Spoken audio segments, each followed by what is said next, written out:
Signature King, did you hear about the time that these criminals broke into Bruce Wayne's house? No, but I can't imagine it ending well. No, not at all, because Bruce Wayne and Dick Grayson turned Wayne Manor into Pain Manor. I believe it. The greatest DC Comics show on YouTube. Fanboys Live and the Retro Review. Welcome to Fanboys Live and the Retro Review. We're so excited that you're here tonight and I hope that you've had a fantastic weekend. It's a great place to wrap up your weekend talking DC Comics tonight. We'll have a special return guest that we'll be bringing in a few moments. But Signature King, how you been? I'm great. I lived. This weekend was a little terrifying. Okay. But I lived. Did you have chicken again? Not that kind of near-death experience. That's something different. Okay, because I'm just going to have the chicken tenders. There you go. My wife and I went whitewater rafting for the first time ever. So where were the babies? They're with Grandma all weekend. Oh. So how did it go? I wore my Aquaman hat, so thinking that would help? And I think it did. Because other people were tipping over and having problems. We were safe. So your aquatic telepathy. Hats off to the King of the Seven Seas for helping. Or in this case, hats on. Hats on. Yes. To Aquaman for helping me out on the mighty Lehigh Valley River. Love it. So would you do it again? Oh, absolutely. Okay, absolutely. Cool. So in addition to that, in the previous week, have you been comic book hunting, shopping, browsing? Yes. And my comics are somewhere. I just had them. Oh, right here. Where did they go? And not to put, something directly, on the nose, I would say the best pickup this week, Aquaman, Heir to the Sea, Dark Knights of Steel 2 special, one shot. This was cool. If this new Dark Knights of Steel is half as good as the last one was, they got a winner in that book. Totally agree. Yeah. You looking for anything else? Man, I'm always looking for stuff. Always on the hunt, huh? Always on the hunt. That's the problem. That's the problem with this hobby. It never stops. You're right. I got this Holy Grail. What's the next one? Yep, exactly. As soon as you get one, the next question out of everyone is, well, what's your new grail now? I'm like, I just want to enjoy the one that I just got. Yep. So cool. Well, tonight we have a special return guest with us. We had him on earlier this year, and we were so excited that he said, yeah, I'll come back and hang out with you guys again. He's a great friend in the comic book YouTube community. It's Matt from Empress Comics. Hey, Matt, how you doing? I'm great, guys. How are y'all tonight? We're doing good. Welcome back. Thanks for having me. I knew exactly what I was going to go to when you mentioned it. I will talk to anybody and everybody about Nightwing 78, Tom Taylor's run. And this is where Justin at No Good Comics, his ears need to start burning, because he was the one that spread the gospel and hit me with Tom Taylor's writing on Nightwing and sucked me in really quick. And so, yeah, I'm happy to be on here to talk about a little Nightwing tonight. Nice. So the first thing I have to ask, because when we had you on earlier this year, we did Masters of the Universe. Now that the movie has been out, and I assumed you've seen it, did you several times? Yes. So you must have liked it. Yeah, I did. I'm also, I guess to preface it, I'm pretty hard to not like something. If I want to go in and I want to have a good time at something, I'm probably going to have a good time at it. But take that out of the equation. It was an 80s movie made to a current, 2026 movie to me. Yeah. It had the nice little tongue-in-cheek things here and there. There were stupid little corny jokes that I loved. And I'm a huge Camila Mendez fan as well, so that didn't hurt anything either. But it was great. Like I say, I've seen it several times and have it queued up on Prime and have it ordered hard copy and all that good stuff too. Yeah, so, I think I'm going to get a 4K on that because I enjoyed it that much. I love that the movie the movie knew what it was and didn't try to be anything that it wasn't. Exactly. Yep. So it was fun. I think there were a lot of folks wanted to go ahead and knock it down a rung once Jared Leto was even named as Skeletor. That was the easy thing to start throwing. I thought it was great. I had no problems whatsoever with the Skeletor character. So that's on Prime, right? Yeah, it is now. Yep. Yeah. So I want to say hello to some folks in the chat, in the live chat. If you're watching on the Rewind, thank you so much for joining us. We appreciate it. First in the live chat is Ruben Guzman, White Tiger, cool, calm, collected. Muabunga, buddy. Hope you're doing good. Super Russ 9000 is here, which is exciting. I'm going to go ahead and say this. Russ just confirmed for next month to be back on the show. So looking forward to spending time with him. We'll say meow to the Jackson Roykirk. Is it Russ's birthday? Oh my God, it could be. If it Happy is, 20th birthday to Russ. here to sing happy birthday is Signature King.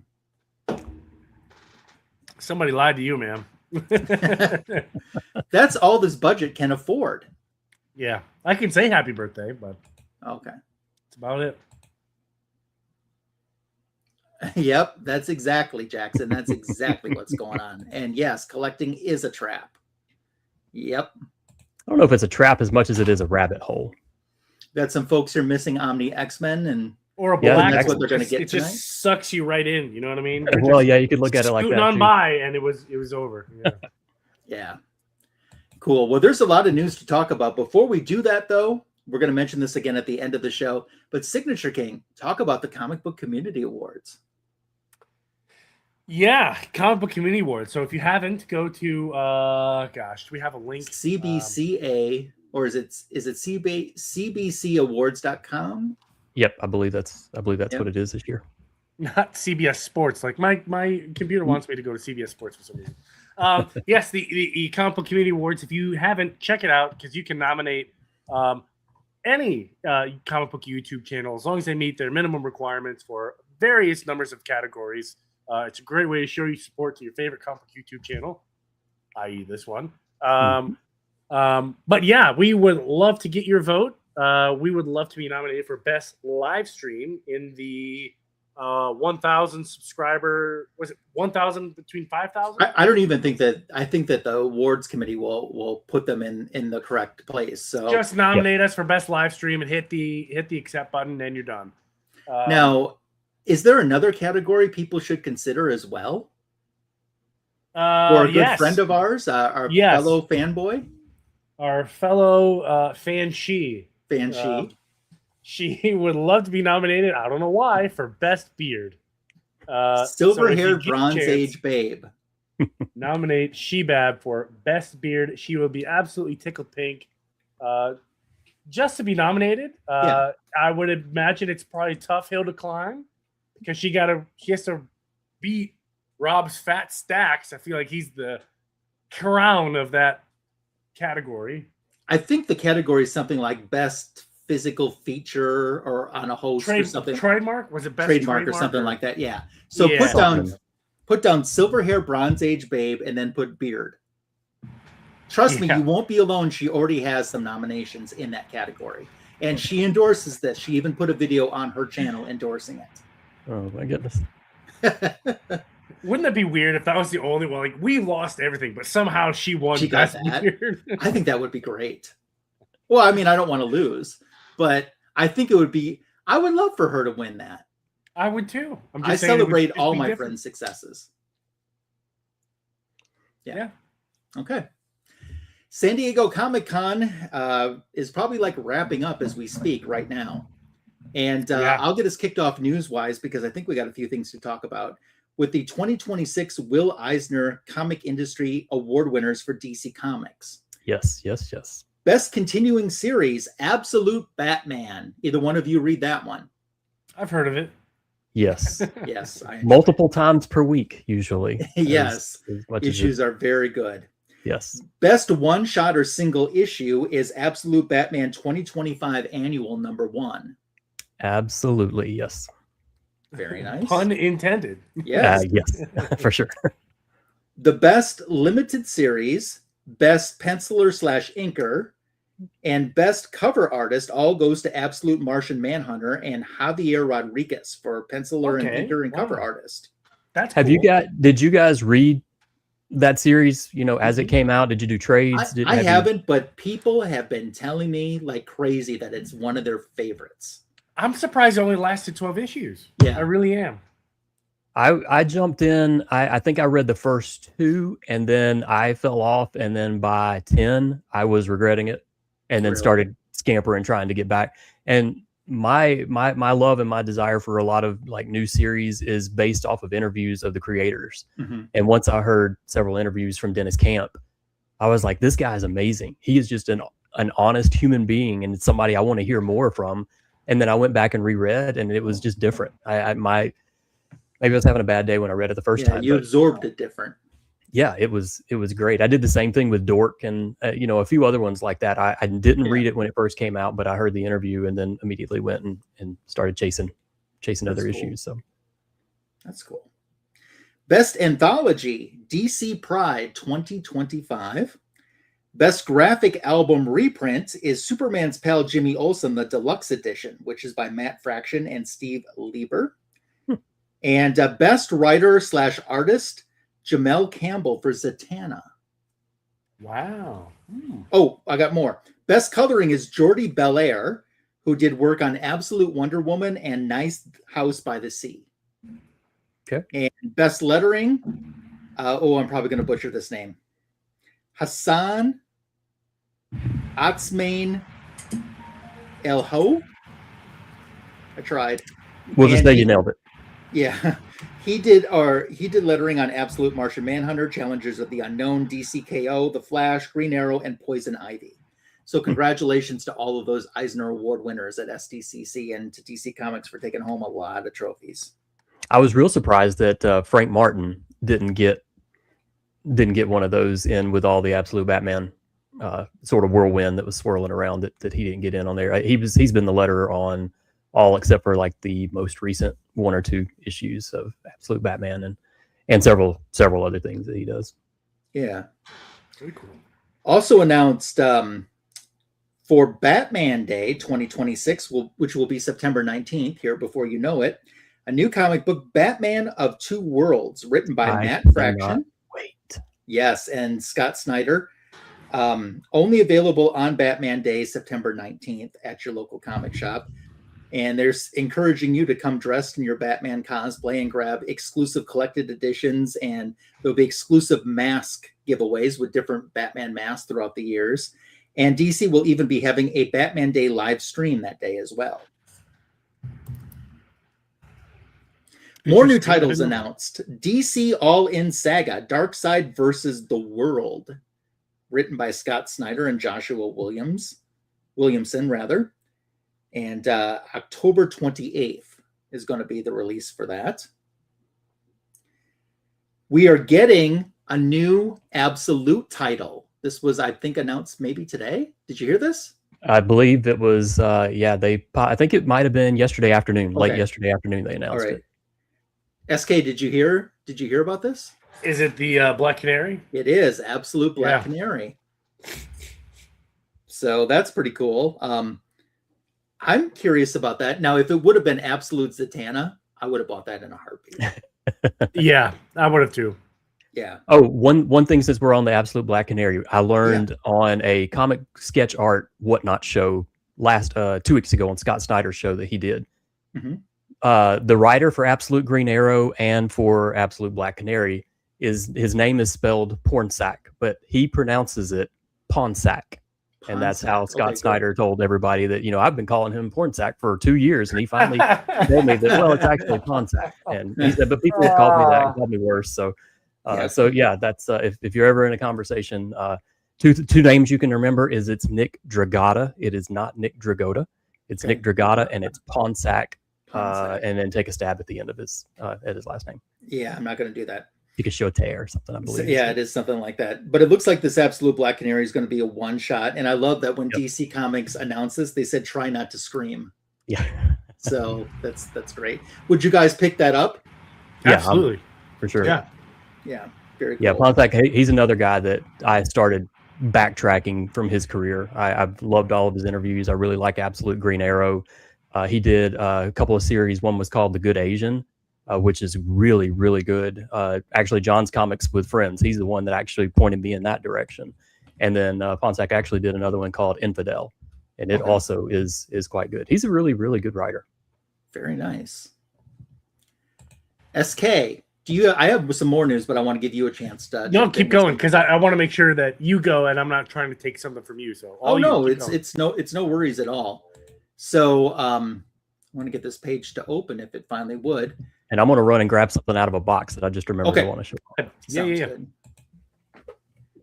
So we're getting some facsimile editions that are announced. 6 facsimile editions are coming in October. And I would love to share that with you, but the page doesn't want to open. One of those is the classic Batman 227. Other facsimiles coming, Adventure Comics 501 is coming with a release. Harley Quinn #1 facsimile edition on October 28th. The Watchmen #2 facsimile, also October 28th. We have the Batman one that I told you about, that Todd McFarlane Batman 423 cover that he has been homaged many, many times, is coming as a facsimile as well. That is dropping October 7th. And then Swamp Thing #1 is going to get a facsimile. I believe this is the old 1970s Swamp Thing from Volume 1. And they're also going to have a Superpowers action figure variant cover for the facsimile as well. So we can look forward to those facsimiles coming up in in October.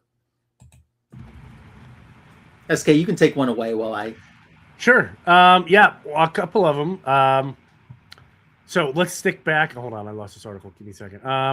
Going back to the Absolute series and DC. So the number crunchers at DC did some crunching, as they do, and they came up that according to the numbers, this Absolute year, so all of 2026, is the best year in DC Comics for something like 80 years. Wow. Just 2026. Good for them, you know? Yeah. So hats off to the people at DC and their current list of, magnificent artists and talented writers, and they're killing it. And I think that's a testament to DC kind of letting their artists and writers have a little bit of lead. You know what I mean? Mm-hmm. Like, we control, it's our property, but we're gonna kind of let you guys run with it a little bit. And this is what we get. We get the Absolute series. So I think what Scott Snyder has shown is the right people can absolutely turn around, your industry in a good way. A lot of people didn't care for Rebirth. No one liked Future State. Mm-hmm. And they've had Scott Snyder and Nick Dragotta have both said that they've had some pushback when all of the Absolute Batman stuff started. Of no, you can't have an eyeball being popped out and laying out here in the middle of a field. And they were like, well, yeah, we can. I'm not going to do this any other way. Mm-hmm. And they stood their ground and they got the leeway. And man, what a turn it's made. Yeah, a great gamble on the part of Scott Snyder. They could have just said, okay, we're done. We're canceled. Whatever you're doing, we're ending it right now. And they took a gamble and it paid off. And, thank you, the DC powers that be that let it happen. So everybody wins. Everybody is winning right now. True. So that's just goes to show. Going back to DC movies here. Again, we're looking at some numbers. They're anticipating, you could talk all day about ticket sales and is this movie going to flop or is it going to be the greatest thing since sliced bread? But looking at IMBD, who is usually the lead industry predicting these numbers, is putting Clayface ahead of Supergirl in terms of potential revenue. I know that comes with a grain of salt. I know there's a lot of diehard Supergirl fans out there. I would be a little bit more pessimistic than that. I would say maybe. I wouldn't bet my cards on it, just because you want to talk about not a whole lot of Supergirl fans out there. There's probably even less fans of Clayface out there. Yep. But I'm still going to see the movie because it's DC and it's going to be awesome. I've seen some trailers. I'm excited. It looks great. I know my counterpart over here, not so much a trailer person. Nope. That's okay too. But without giving away anything, I think you are going to be very excited to see this movie. Cool. Matt, did you see Supergirl? I did, and I enjoyed it. Seen it multiple times. I already have the hard copy of it ordered. All that kind of stuff. Yeah, I enjoyed it as well. Cool. I will mention that the physical media for the Supergirl movie has been announced for September 8th release, and digital video on demand is this week. It's June 28th. So Excellent. That's like Tuesday. I don't know if you guys are like I'm stuck in this I don't know 1980 1990 whatever thing in my head that yeah, I love having digital releases and I like having things saved on my hard drive, and even though I may not actually ever watch it, I want the Blu-ray or you know the 4K. Absolutely. I want to know it can't get taken away from me. Right. Exactly. Yeah. I think that's maybe that's what it is subconsciously, and I just don't ever put a pin on it. So. Yeah. John's Comics with Friends has popped in to say hi to us. Hope you're doing well and have had a good weekend. Tony, you might have some more. I'm going to jump in just for a second. No, I'm good. Those are the two big ones I wanted. Yep. The Kingdom Come 30th anniversary is going to be celebrated with some variant covers coming out in October. How about this Batman? You guys like? Love. Okay. Cool. Look at Spectre, which is going to be on JSA 24. Oh. That should be. Why do they have him naked? Why? Well, he's a Spectre, ghost. Spectre, I just met her. Action Comics is getting this variant. That's awesome. Yeah. There we get the two together on a David Nakayama. Oh, who could this be? Oh, and Signature King. I got one for you. Are you ready? Let's see it. Yeah. Nice. That's just League Unlimited. Who does that cover? That's a nice one. I like that one. You can pronounce his name. Oh, I see it now. Steven Sejek? Okay. You don't see a lot of covers with him and his belt. You know, a lot of people have gone away with that cloth belt. Yeah. And the old school where it's kind of pinned at the top, kind of like Homelander's was. Yeah. Yeah. I guess there's two more covers for Superman Unlimited 18 and Superman 43 that haven't been revealed yet. Okay. Very cool. So that's pretty awesome. I do want to mention there is going to be a release date for Superman The Wedding Album 30th Anniversary Special is going to be coming in October, which is exciting. I should say it's going to be a wraparound cover as well. I want to get the page to load in. I don't know why nothing's loading in tonight, because someone who more than likely will be watching this on Rewind will be excited to know that Lois Lane is in a wedding dress on the cover. So doesn't want to load in. So Sarah, that one's for you. And Superman by Alan Moore Absolute Edition will be coming in the spring of 2027, which will collect whatever happened to the Man of Tomorrow and for the Man Who Has Everything, which that's one of my all-time favorite stories. So that's looking at April 20th of 2027 at 200 pages, $100 MSR. Want to say hi to Cliff on Comics, who stepped in. Cliff, you're awesome. Yeah, they've kept that one going. All right. Anything else, Tony? That's kind of it. A lot of stuff came out of San Diego Comic-Con, but there's some cool non-related DC news, which I still like to look at. I would say the biggest non-DC Marvel-related stuff that caught my attention was the big Ryan Gosling casting as Ghost Rider. That was pretty exciting. Cool. Yeah, that was. I don't know if anybody had that one picked. It was not on my bingo card. Not at all. Good casting, because I think he's well liked. He can play such a range of different things. So his range is I think great. he's going to take it and run with it. Oh yeah, he's gonna bring back some. He's gonna put butts in seats for sure, and that's what Marvel's trying to do. I want to know why John wasn't in the middle of the fray this year. Why did he not go this year? Yeah, and he calls himself a fan. He probably, stirred that a little bit and then just took off. I wondered. Yeah, I wonder too. And then I wasn't at the con this year. Mm-hmm.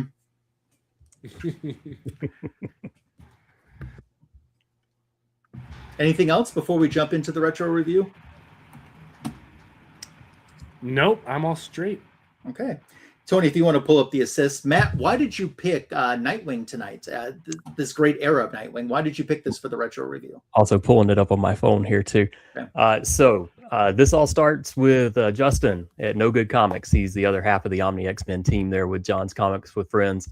Justin is the, I believe, anointed word spreader for Tom Taylor and his Nightwing run.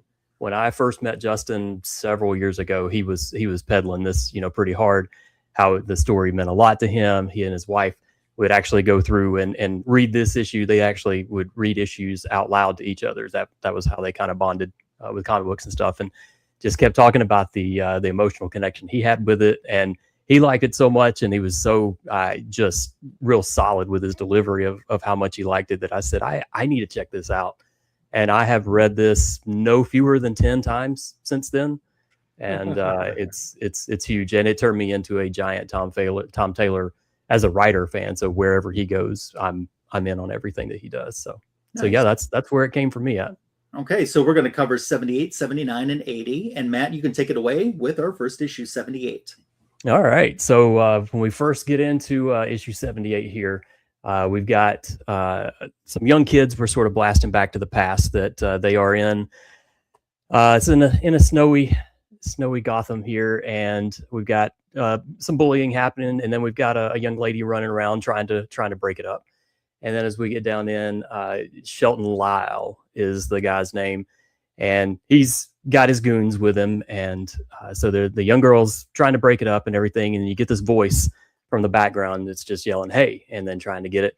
And then as we turn and we find out that that's going to be young Dick Grayson. And so Dick's not up for watching people get bullied and all that. And so this Shelton, he ends up going right for the jugular of, I really liked your parents. Their last performance was my favorite or something. And Dick's very stoic, walk away and leave the kid alone. And that was it. And so now Dick's already baiting Shelton in for the hook here, and he knows that Shelton can make the swing, so he's going to dodge the swing, and then he comes back with the uppercut and knocks out some of those perfect teeth that he has, and so we're skirmishing and we're fighting, and all of a sudden the cops show up, and so he's like, "This is awesome! My dad owns the police. You guys are cooked." And the young lady, which I think we kind of know who she's going to be, but it's great the page switch that they had here. He's like, "You think they're going to listen to you over me?" And then she says, "What do you think?" And then the next page, the next thing is Dad, and Commissioner Gordon's right behind her. And so it talks about how it wasn't a great day for Shelton, and so we move on, and thankfully we don't see him again anymore. And Commissioner and Barbara are taking Dick back to Wayne Manor, and so now this is the first time that Barbara has seen the castle, as she calls it, and then just starts throwing little things at him. Does your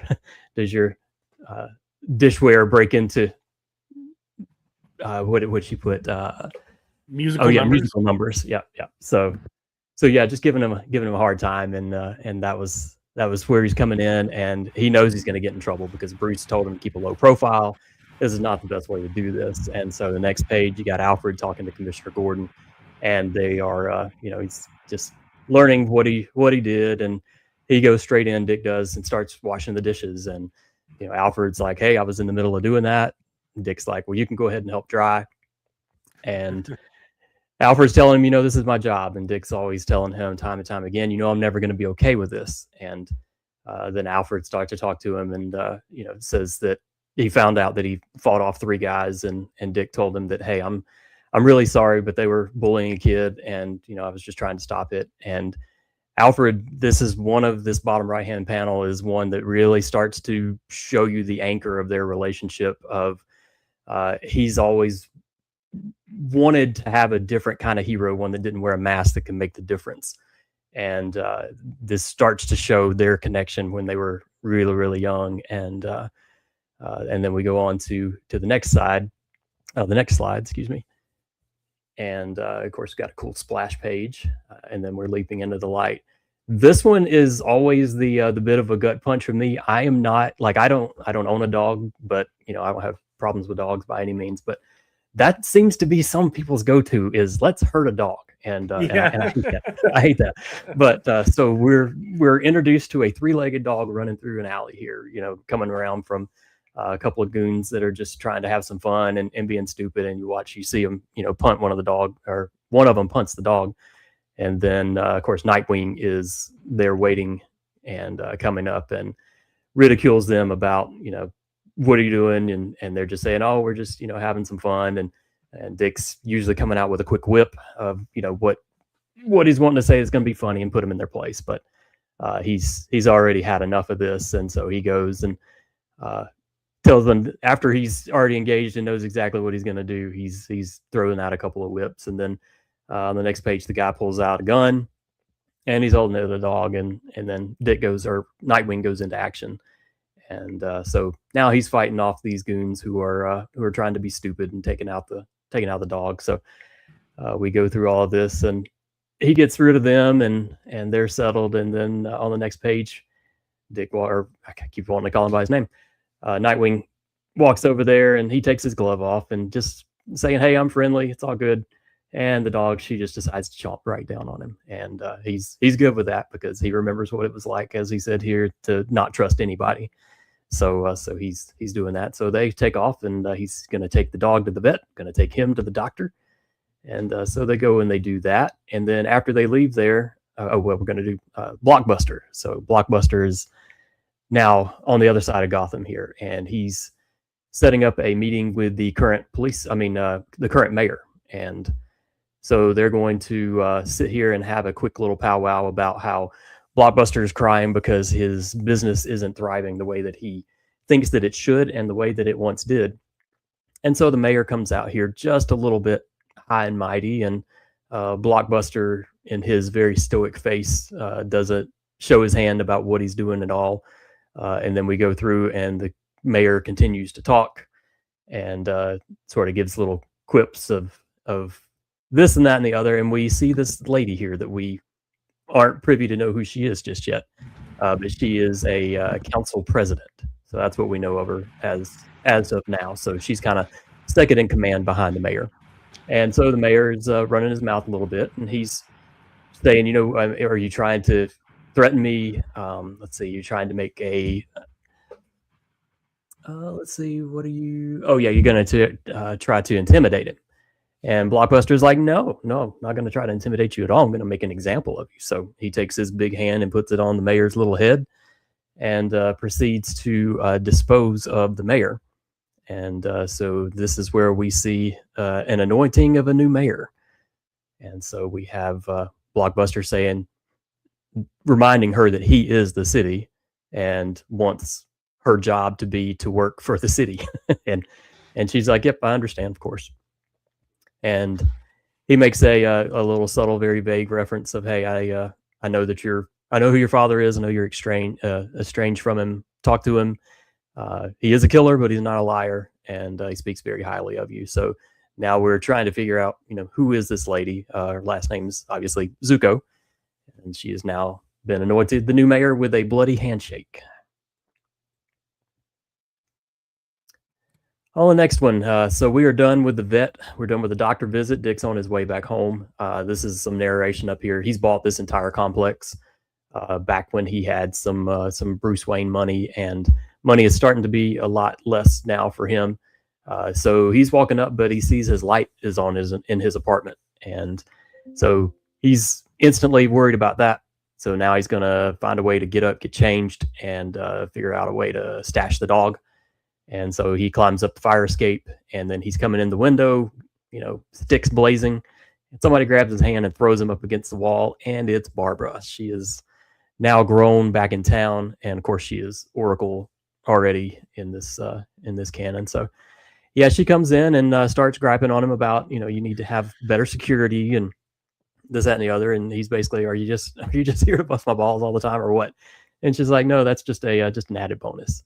And then she hears a bark, and she's wondering if, Bludhaven or Blüdhaven, however you want to pronounce it, they have flying dogs. And, funny line from Nightwing says, well, it wouldn't be the craziest thing that he's ever encountered in that city. And so he gets it out and pulls the dog. And of course, Barbara's instantly in love with her and wants to know what her name is. And Dick's like, no, the next owner will give him the name. She's going to the pound the next morning. And Barbara says the moment she came through that window, this is her forever home. And so Dick kind of figures out that, yep, you're probably right. So, but anyway, so the real reason that Barbara is there is to execute the will of Alfred, who has recently died. And Nightwing wasn't there because he was shot in the head and was in an amnesia and was a different person, kind of as the way he describes himself. And so he wasn't there at the reading. So now he's himself here. We're good to go. And Barbara's there and telling him, you need to take a seat because this is going to be a lot to take in. And so she gets her laptop out. He goes out on the fire escape, unmasked. I guess there's not paparazzi going to chase around or anybody else going to grab a picture. So anyway, he's reading on the laptop and he can't believe what he's reading. And Barbara says, yeah, I'm not surprised that it's, something you don't understand. It is a lot of zeros. So it turns out Alfred was indeed a billionaire. And it was news to him and news to a lot of them. And Alfred wrote Dick a note, and I was going to bring it on my phone because I wanted to read each of the things in Alfred's letter here. And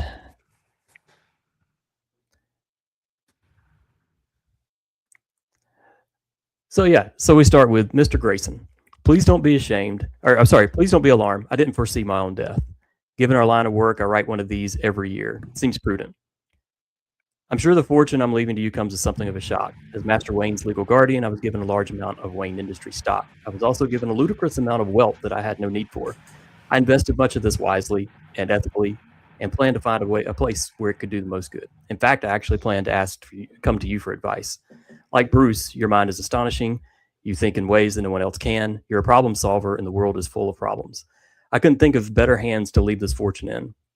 I believe you will see this not as a personal gain, but as an opportunity, because I believe in Dick Grayson.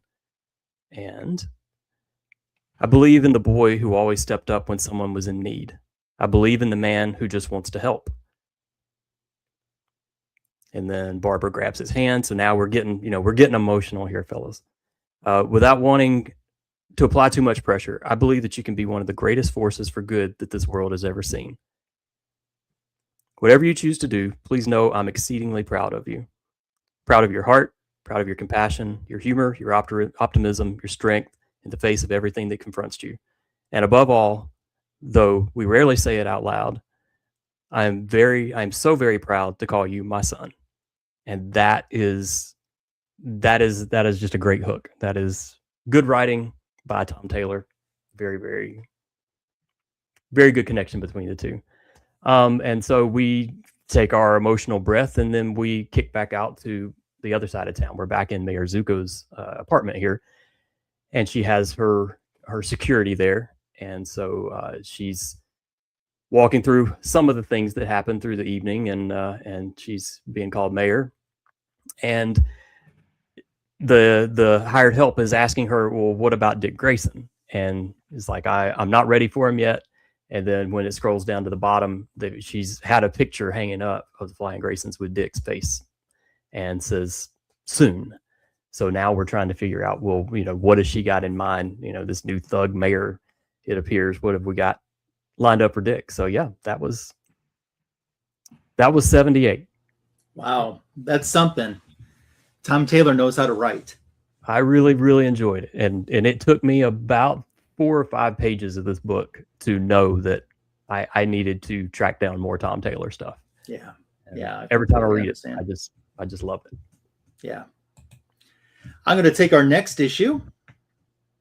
And we start out with a beautiful splash with Dick saying, I spent my life working without a safety net. And we see him all the way at the top as being one of the Flying Graysons to becoming Robin to an early version of Nightwing and the evolution to the current Nightwing that he is jumping off buildings.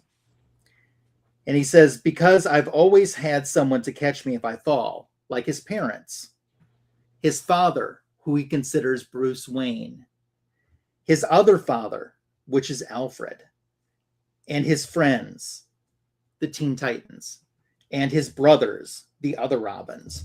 We all need someone to catch us when we fall, he says. He says, someone who makes us feel safe. And that someone is Barbara, who's in the apartment with her new dog, we will end up finding out later on. His name is going to be Haley, aka Bitewing. And they're talking about the new dog and how she's settling in. She ate double her weight in kibble. And he's like, I wonder what kibble tastes like. And she's like, Barbara's like, I guess you're hungry. Have you eaten? He's like, no. Are you hungry? And she's like, yeah. He's like, well, I know a place nearby. So they go to Marv and George's Pizza, which is open 24/7. A nice little nod there. And I'm going to talk about the next time we see George in this comic book, I'm going to ask Tony to zoom in, but not now. So 2 slices, please. And she's like, seriously, you're a billionaire. He's like, oh yeah, 4 slices. So they get their pizza and they're just kind of talking about Blüdhaven and how it started out as a whaling town, you know, and the fountain was built back when people in the city believed they could take monsters and win.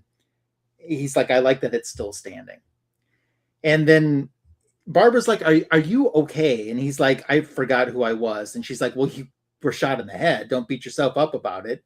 He's like, but what would I leave behind? All of this is getting him to think about mortality. What would I leave behind if I was gone? And she's like, hey, you have saved so many lives, and I'm pretty sure that you've saved the world more than once. I think you kind of have a legacy, you know, that you've left behind.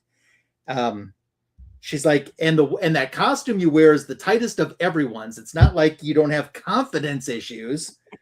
And he's like, but I want to do more. You know, with everything that Alfred left me, I guess I can, but I don't know where to focus. And she being Barbara says, well, you're one of the world's greatest problem solvers, so I'm sure that you're going to work it out. He says, I always thought Batman could have done more as Bruce Wayne. And she says, I'm sure that's an insight he would take well. He's like, oh yeah, Bruce loves personal criticism. So they're interrupted by a father and a son who's asking if they have any spare change. And they say, Barbara says she doesn't. And they say, oh, that's okay. Thank you. Sorry to bother you. And as they start to walk away, Dick is like, wait a minute. Let me buy you guys some food. I mean, lots of food. Go get people that need food. The more, the merrier. Anyone that needs a meal, don't hold back. And they head back to Marvin George's Pizza. Can you zoom in, please, Tony, on George there? Because the man at the counter that's serving sure looks a lot like George Perez to me. Mm-hmm. And of course, Yeah, Marv would be his writing partner, Marv Wolfman. Little homage there. So they're feeding the Bludhaven community that needs it. And he's telling them, just keep it coming. And folks are asking, like, is it okay to take some to go? He's like, if you know people who aren't here that need this, take some to go. And the original father and son are thanking him for it. And he says, hey, it's nothing. And he goes, by the way, I'm going to book you and your son a room at the Bludhaven 3 Seasons. And he's like, seriously? He's like, I got you for a month. After a month, we'll touch base and reevaluate. And this guy's mind is just blown. And then all of a sudden, on the next page, Dick is like, uh-oh. And he's kind of looking around. He's been pickpocketed.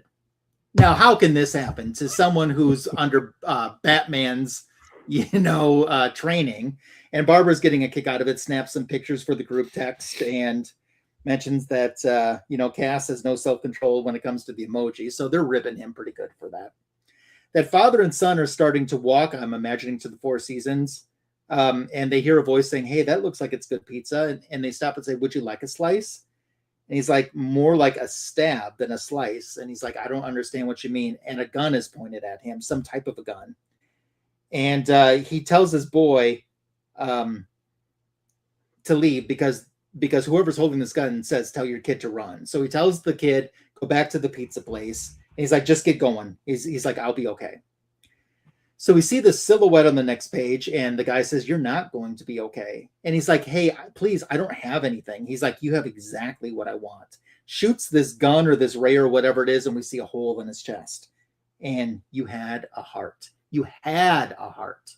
Not have, but had.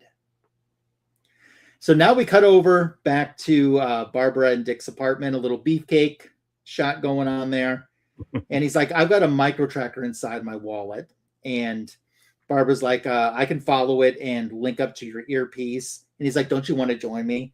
And she's like, no, I have some new technology holding my spine together. And I'm happy to do a lot of things. But leaping from rooftop seems a little unwise. But I want to try this out anyway. It's a mask, a new Nightwing mask that's going to allow her to see what he can see. So he takes off.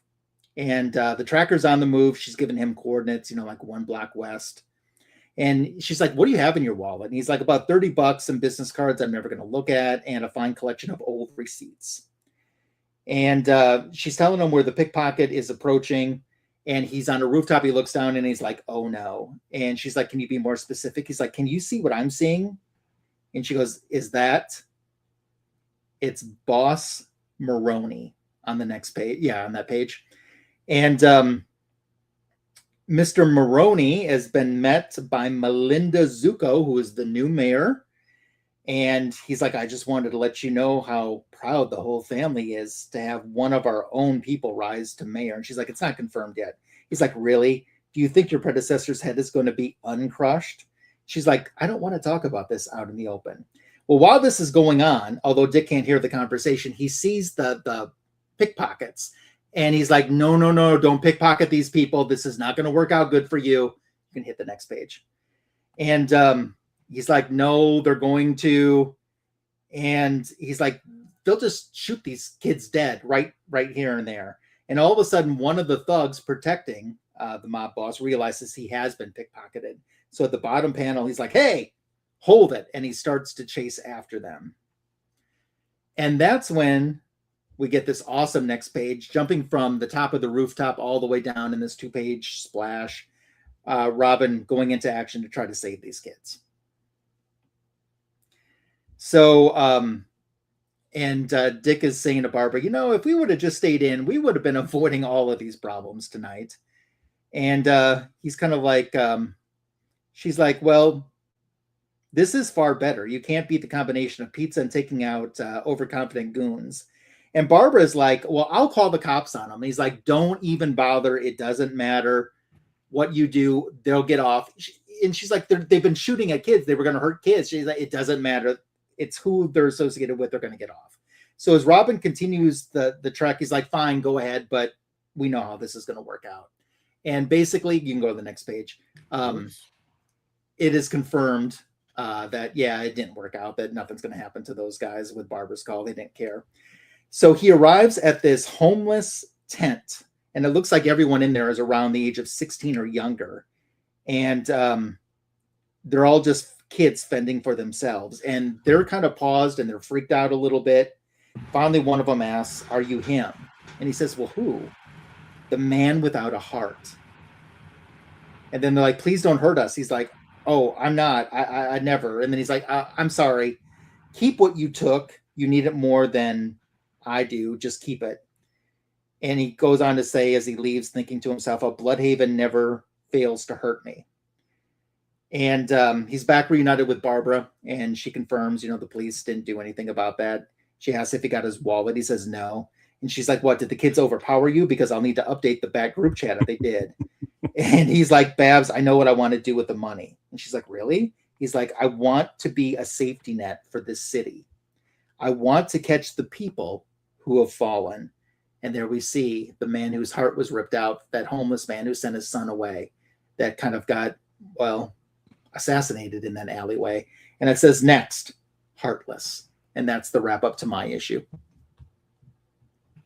And Tony, before you start yours, I do want to say hi to Olivia Miller, who popped in. I meant to do that before I started my review. Hi, Olivia. It's okay that you missed last week. That's what the rewind is for.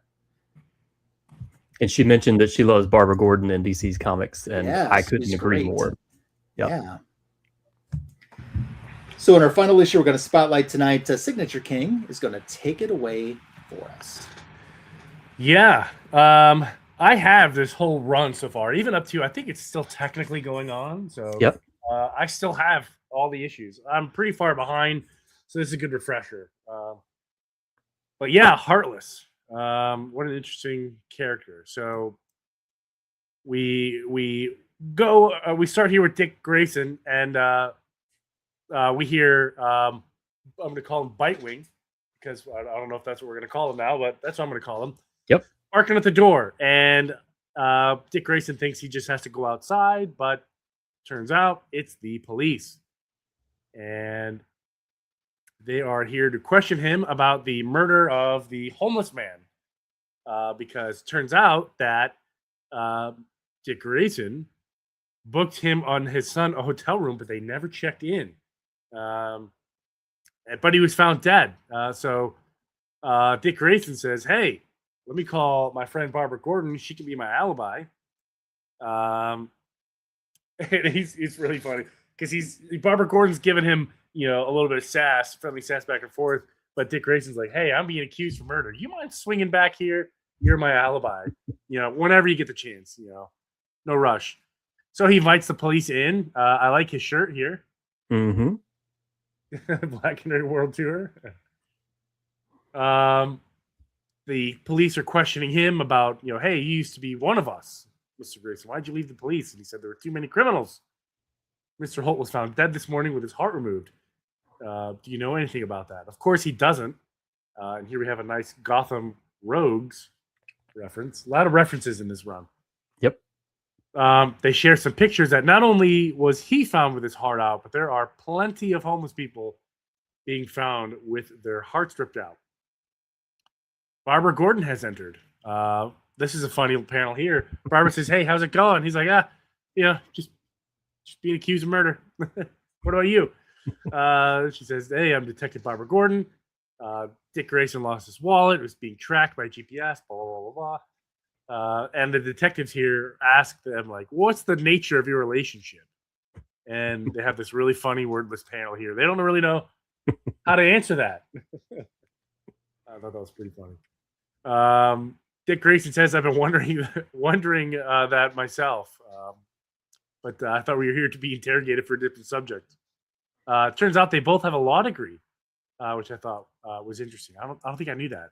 And they're really friendly. They say, "Okay, detectives, call us if you need us. We'll be happy to help." They immediately go back into Dick Grayson's apartment and turn into their own detectives. They're going to find this killer. Meanwhile, we cut to Robin. Tim Drake is on the roof, and he's here to present Dick Grayson a new wallet with a chain. Hey, we thought you could use one of these. He's like, "I'm never going to live this down." Of course not. So, and that's last we see with Tim Drake as Nightwing, or is it the last we see of Tim Drake? Nightwing jumps off the roof. Turns out Robin's going with him, and they're going to go solve this Scooby-Doo-esque mystery together. And I like the banter back and forth here. You can tell that these two spend a lot of time together because they're catching up as they're riding on top of a speeding subway or swinging down the side of a building. Stuff that us casuals do all the time. I love the catch up, and they're talking about Alfred's passing and what you're going to do with the money and how they met the kid and all that good stuff. And it's funny. So they eventually make it back to the apartment, and Tim Drake's like, "Oh my gosh, you got a puppy." Barbara says, "Yeah, he was going to take him to the pound. Isn't that wild? So you want me to help with this mission and take care of the dog?" He's like, "Yes." And it turns out that the dog also needs to go for a walk. So funny panel or funny thing. And then you look to the next page where he literally meant that, absolutely literally, take the dog for a walk. By the way, you're the same age as these homeless kids, so you're gonna blend right in.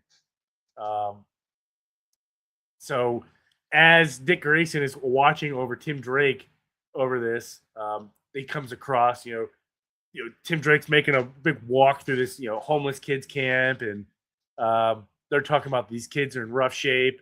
They kind of adopt Tim Drake, within the hour, probably because he has a dog.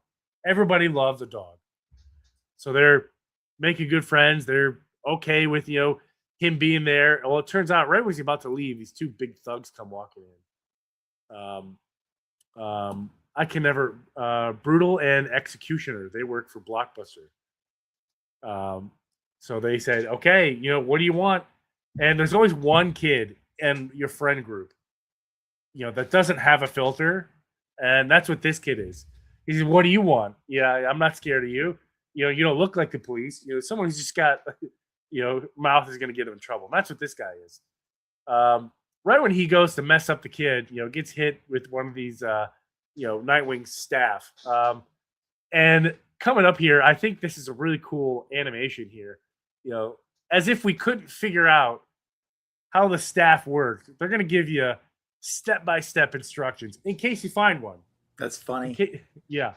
So he tosses it to Tim Drake, and the duo, do their thing. They take these guys out with absolutely little to no effort. It seems like it's over as soon as it starts. You can't mess with the Bat family, and they just get ready to take these guys in. They notice a fire off the distance. They got to get these kids out. There's a lot of people stuck in this fire. They're both kind of running damage control. Tim Drake's kind of running the survivors out of the area. Nightwing goes in to go get some people, and then they finally see him for the first time. It's Heartless. Heartless started the fire. And that's our big cliffhanger for the next issue, Heartless versus Nightwing. All right. So, panel, let's talk about these 3 issues. It's obvious that Tom Taylor knows how to write a comic book. Yeah, for sure. And if you're watching this on the rerun or live now and you haven't read at least the end of the first trade paperback, go on Hoopla, get it for free. Go to your library, check it out. You can. There's a million ways to get it. Get it and read it, and I promise you, it will not be a waste of time for you. Yeah, I liked it. I like that. A lot of times when a new creative team starts on a title, they just want to wipe everything clean and not acknowledge anything that had previously happened. But he doesn't do that. He acknowledges what had happened and goes with it, but still makes it his own story.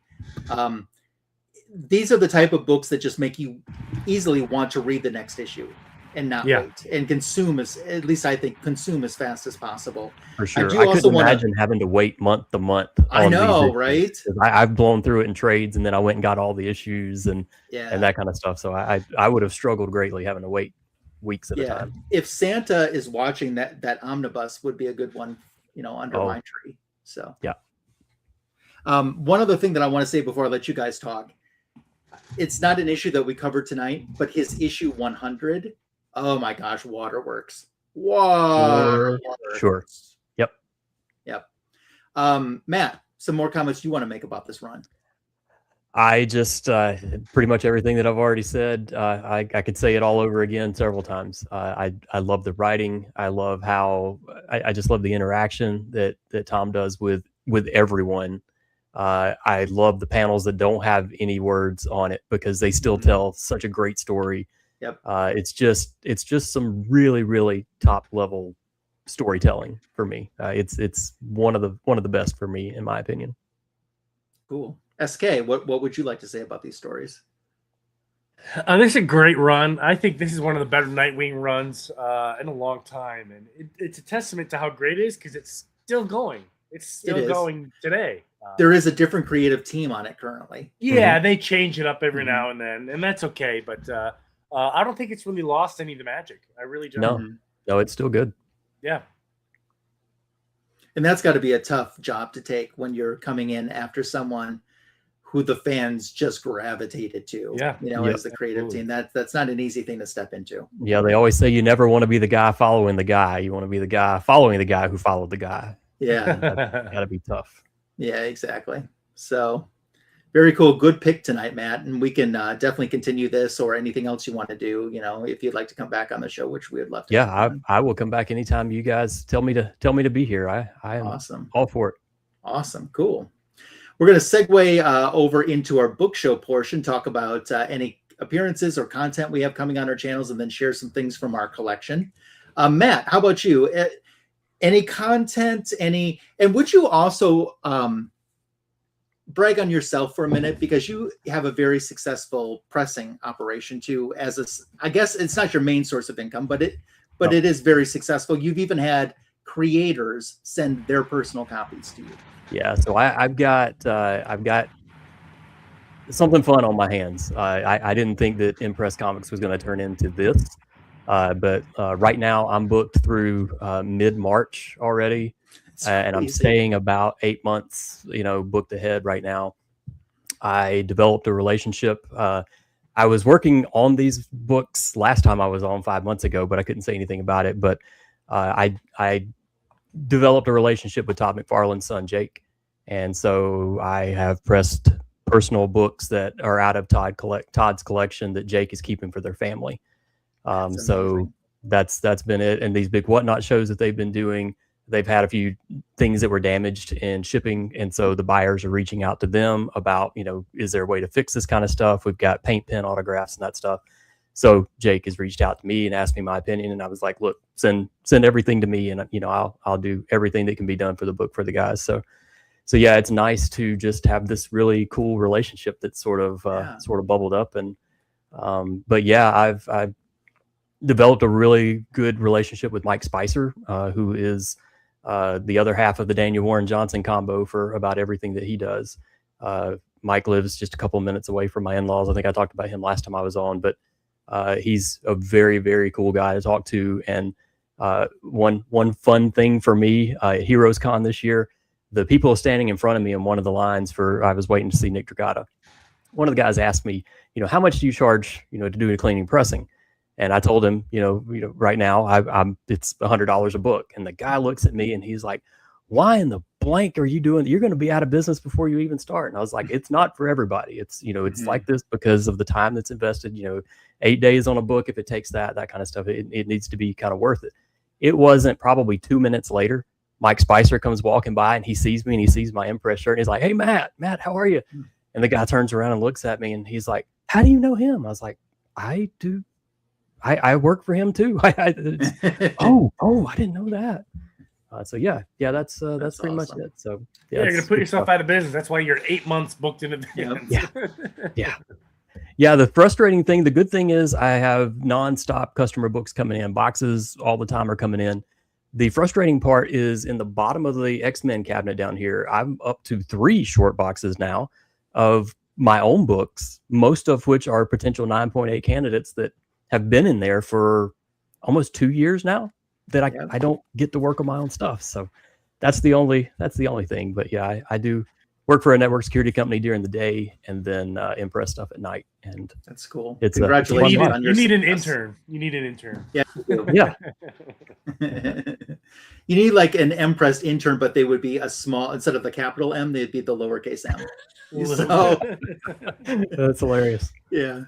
Cool. But yeah, for content for me, it's whenever I can make it. A lot of the times, like I think I actually said this last time I was here too, and it's a thing that I kind of live by every day. I have this window of time that I can either make content, I can read my pull list, I can work on customers' books, or if there is the right time, which hasn't happened yet, I could work on my own book. So I can do one of these 4 things during that time, and it's usually work on customer books. So I'll put up a camera and film some stuff working on their books if they're okay with it, and then generally wait for their results to come back from CGC so I can show the results and have it all be there at the same time.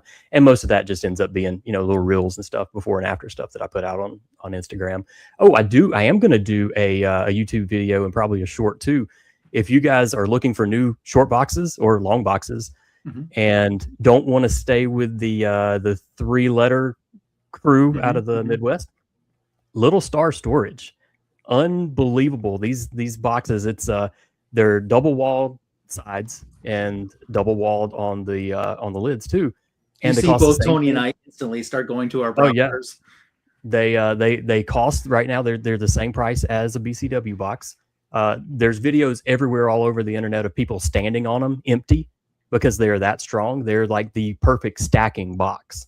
So in my closet back here behind me, I've got I'm about 3 or 4 high now on BCW box. You can see them give, and they're not like standing straight. And so I decided to try out Little Star Storage and got those in a week and a half ago now, and I love them, absolutely love them. So yeah, they're good. There's lots of coupon codes that are out there right now. I know Swaggle House, if anybody watches his videos. He's had a coupon code. You can jump back through a few videos of his and find it. He's like 15% off for that. But the guys are really cool on Instagram, and I've DM'd them back and forth a time or two, and I recommend them. So yeah, that'll probably be my next content more than likely.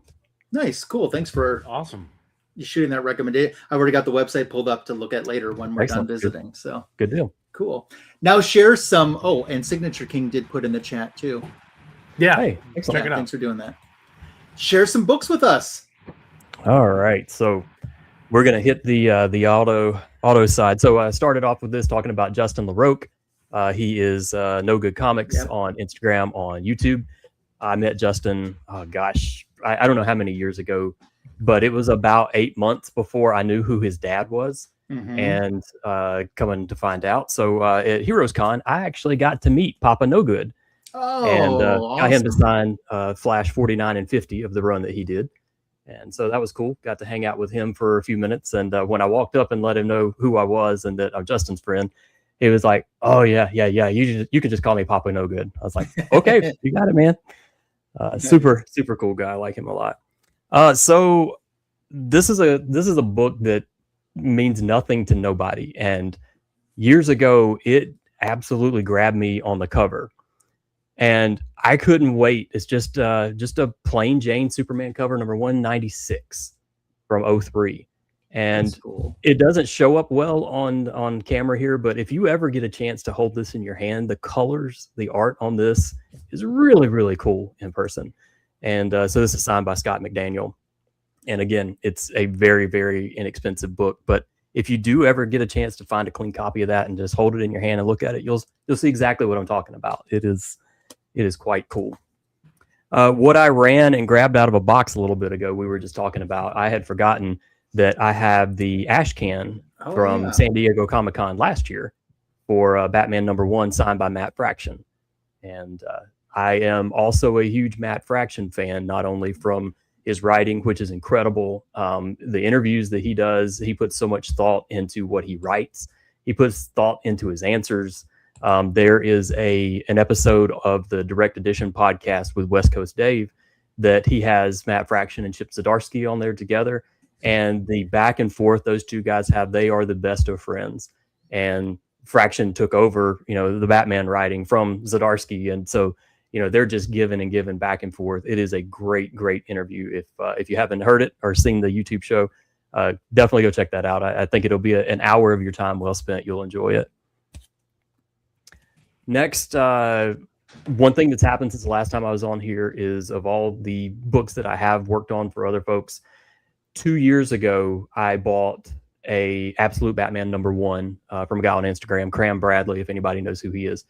He had an Instagram sale, and I grabbed the New 52 #1 and then an Absolute Batman #1. The Absolute Batman I got, this was I guess it was the very start of last year. And I paid $8 for a cover A first print of Absolute Batman #1. Wow. Well, I went ahead then and put it, got it in the press. I got a couple of the dents and stuff worked out of it. And then it just sat in my cold press, and it stayed in the cold press until maybe March or April this year. I had a handful of friends that I was doing some work for too. And we had some big Invincible books and that kind of stuff. And we were doing 9/8 pre-screens. And I was like, well, I think I'm going to slide this one in there too. And that way I'll get it done. Well, thankfully I got it. It got a 9/8. Really, really happy to I finally have my cover A. That being said, the variant, or I think it's second print, on this one. Yeah. The second print of #2 is my favorite cover of Absolute Batman, period. That is pretty This awesome. is the infamous one inside the book. It just says Batman AF. And it is just the cover I could just stare and look at. This one is signed by Scott Snyder, and he is another writer that is highly recommended to listen to interviews, the thoughtfulness he puts into his writing. I know John at John's Comics with Friends, Scott's probably not up on his highest list, but I actually, I had heard it before of how good of an individual, he comes off as and all. And I met him at Heroes Con this year, and I was in line for 3.5 hours or so, and got up. There were 7 people behind me, and that was the end of the line. And he gave me, he looked me in the eye. He asked me about me. He wanted to learn about me. And, it was just this, I know it's just the way his brain functions. It's muscle memory to him, I'm sure, but it comes off as incredibly genuine, and I can't wait to meet him again. He was Nice. a really, really great guy.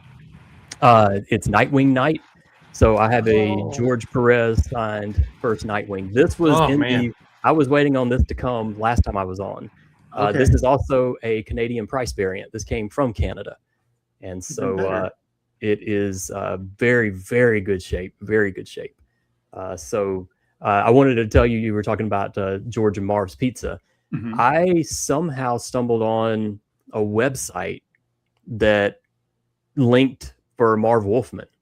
And I just said, well, you know what? I'm just going to ask him if he's coming to the East Coast anytime. And I'll be dang if the guy the next day didn't email me back. And he was like, Nice. no, I'm not doing anything on the East Coast right now, just a couple of West Coast things. And, thanked me and was very polite in the email or whatever. And so, yeah, he is out there. If you are looking for any Excellent. questions answered, you can just email Marv Wolfman, which is pretty wild. So I still That have that in is. my inbox. Yeah. The last thing that I have to show is one that I just stumbled on because I needed something to get free shipping. And I was like, they have this for $12. Are you kidding me? Midtown Comics in New York, great sales on a lot of stuff. But they have this Wonder Woman person and signed by Tom King and absolutely mint condition. And it only cost me $12. So Can't beat that. Absolutely not. I looked and hoped that they had the David Nakayama cover, but they did not. So Mhm. this is quite well. But yeah, it's Tom King signed Wonder Woman. So that's it. That is the end of my stack Love to it. show. That's some good stuff there. That's Cool. great. Thanks for sharing, Matt. Yeah. We'll go over to the guy who has, no offense, Matt, but this guy has my favorite shirt tonight on. I And, don't blame you a bit. and Signature King, how many subscribers are we at right now? Are you threatening them with content? Book show. Yeah, the last short I put out netted me roughly 680 new subscribers in the last That's great. week. Wow. So I'll take it. I'll take it. And that's what you get. I'll put out content. I swear. And it works. It works. As for content coming up, I have absolutely no idea. The problem that I have is I feel like I'm the idea guy. I'm not the execute the idea guy. I feel like I'd work better on a team of people. Mhm. Like I could make somebody else famous, but I couldn't make myself famous. And that's the A lot of problem I work. have. I want to do so much. I have hardly the time to do it. But that's what's nice about shorts. They take 30 seconds. And that's what the kids want. So we got to give them what the kids want. Yeah. So if you're looking for content, stay tuned. I do know there's an AOK in the mail to me as we speak. I should get it tomorrow. That I definitely want to do something with because it is really super duper cool, as all my AOKs are. But as for a book show, I grabbed as many Nightwing ones as I could. We have Nightwing signed by Tim Seeley when he was on the run. We have a Yannick Paquette cover and another Tim Seeley signature. Another Tim Seeley. And yet another Yannick Paquette and Tim Seeley. Yep. Nice. We have a Becky Cloonan, Michael Conrad, and Dustin Nagan, who did the cover. Nice. That one's really cool. Yeah. We have a Kyle Higgins on Nightwing issue 0. We have another Tim Seeley and Grayson. That's a great run. Mm-hmm. Another Kyle Higgins. And these last two were the biggest pains in my neck to get signed. And Lasso knows why, because if he wasn't there. Issue 1 signed by Dan Parsons. I forget her last name. Jerusma, and cover artist. I don't even remember. Lasso, help me out. What was her name? She talked about her hysterectomy for like 2 hours. I Who just have was to it? compose myself for a second, Jill Thompson. Jill Thompson, who did the cover. And the same with this one, which actually is one of my favorite covers with Nightwing and Oracle. I like Nice. just the way the dress kind of floats around. But Yeah. yeah, that is a little bit of some Nightwing signatures. So Very I nice. figured I'd pull some of them out. Excellent. It is not often that I enjoy talking about Jill Thompson. 'Cause I do. She owes me an hour and some change. Yeah. And I was like number 4 in line. Oh my gosh. Yeah. That we'll save that story for another day.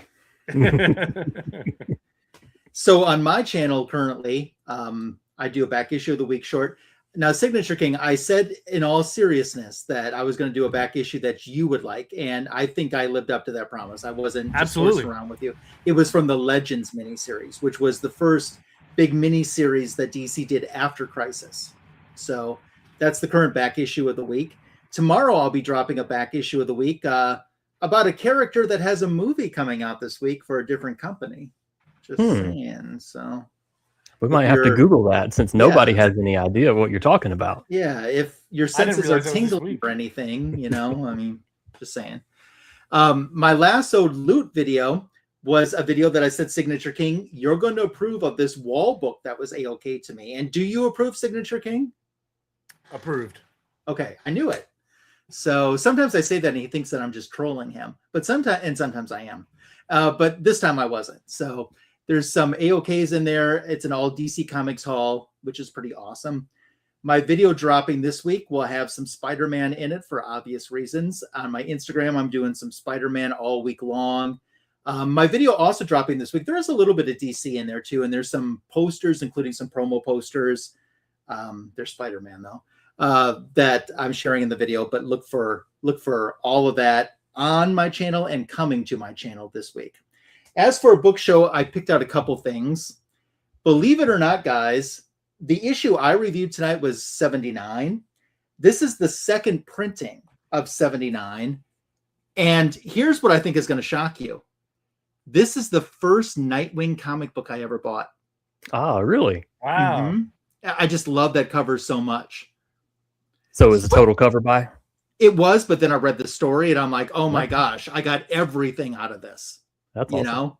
And I have many more Nightwing comic books now, but this was the very first. Excellent.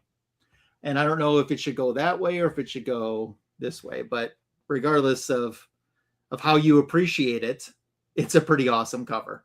For sure. I wouldn't mind a poster of that. And then everyone's been showing signed books tonight. I don't have any signed Nightwing to share, which is very sad.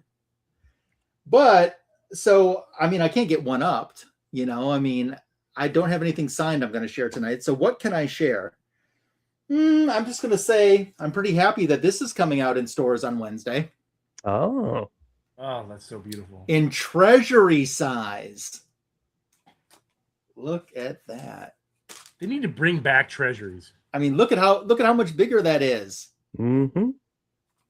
And it is the full wraparound. If you've never read this book, you are missing out. Because we have featured this a few years back on Fanboys Live in the Retro Review. I remember. It's Justice League 200. How awesome is it that George Perez got to do the cover art for Justice League 200 and Avengers 200? That's true. That's pretty cool. And because, you know, when you have this, you have to have the foil version as well. Of course. So I got foiled again. So how will you be storing these? That's a great question.